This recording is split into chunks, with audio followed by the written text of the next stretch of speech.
नमस्कार, बहुत स्वागत है आपका। धनतेरस से लेकर भैया दूज तक 5 दिन महापर्व के रूप में मनाया जाता है और इन पंच महापर्व के दिन कुछ विशेष प्रयोग किए जाते हैं।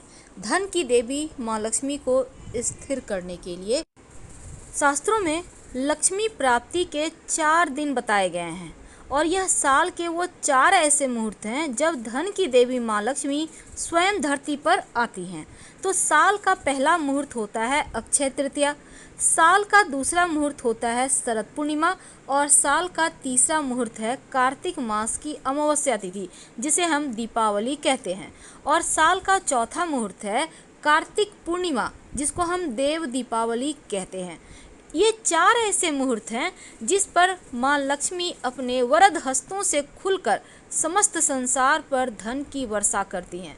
लेकिन शास्त्रों में माँ लक्ष्मी को चंचला कहा गया है, यानी धन की देवी लक्ष्मी कहीं टिकती ही नहीं। तो पौराणिक और तंत्र शास्त्रों में धन की देवी लक्ष्मी को स्थिर रखने के लिए बहुत सारे प्रयोग बताए गए हैं, अनुष्ठान बताए गए हैं। अब यह अनुष्ठान बहुत कठिन है, ऐसे में सिंपल तरीके से आप धन की देवी लक्ष्मी को स्थिर करने के लिए क्या करें। शास्त्रों में माँ लक्ष्मी के 8 स्वरूप भी बताए गए हैं और माँ लक्ष्मी को समुद्रवासिनी कहा जाता है, यानी कि महालक्ष्मी का वास कमल वन में समुद्र के मध्य है। तो शास्त्रों ने समुद्र, नदी, पोखर से मिलने वाले सभी दुर्लभ पदार्थों को लक्ष्मी का प्रिय वस्तु बताया है और किस्मत की पोटली में अष्टलक्ष्मी को मनाने के लिए 8 दुर्लभ चीज़ों का होना अति आवश्यक है। इस किस्मत की पोटली में जो पहला स्थान है वो है कौड़ी।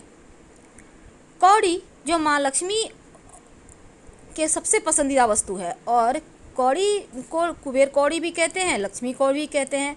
दूसरा है मोती शंख। अगर आपके लिए संभव ना हो तो इस चीज़ को छोड़ दें। हालांकि इसके अलावे गोमती चक्र जो कि लक्ष्मी को बहुत प्रिय है, ये पत्थर है, गोमती नदी में पाया जाता है। और चौथे स्थान पे आता है लघु नारियल। तो इसके साथ जिसको हम शास्त्रों में लक्ष्मी पुत्र भी कहते हैं, इस पोटली में 5वें स्थान पे आता है मोती और 6ठे स्थान पे है समुद्री झाग। 7वें स्थान पर सीप होता है और 8वें स्थान पर कमलगट्टा। लेकिन चूंकि बहुत सारी वस्तुएं आपको ऐसे आसानी से मिलेगी नहीं, इसलिए आज हम आपको आपके किस्मत की पोटली में जो अष्ट औषधि आते हैं 9वें स्थान पर, वो हैं काली हल्दी। आप पीली हल्दी भी ले सकते हैं, काली हल्दी सबके बस की भी बात नहीं, मंगाना भी मुश्किल है। लौंग, इलायची, सूखा आंवला और चंद्रदेव की शतावरी, त्रिचिरमी। लेकिन इन चीज़ों को छोड़कर अगर हम सिंपल तरीके से बात करें, हमने यहाँ पर 8 चीज़ें रखी हैं, आप इन्हीं चीज़ों को पोटली में डालिएगा। ठीक है। अब ये जो चीज़ें हैं इसको आप अगर चांदी का सिक्का ना हो तो सिर्फ एक कॉइन डाल दें, कोई भी कॉइन, और लघु नारियल भी डालिए और कमलगट्टे का बीज को ज़रूर रखिएगा।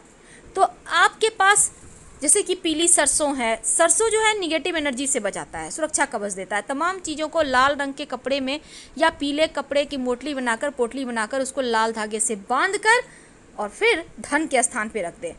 दीपावली के दिन नहीं, अगले दिन उठाकर रखिएगा, उस दिन वहीं पर रहने दें लक्ष्मी जी के पास।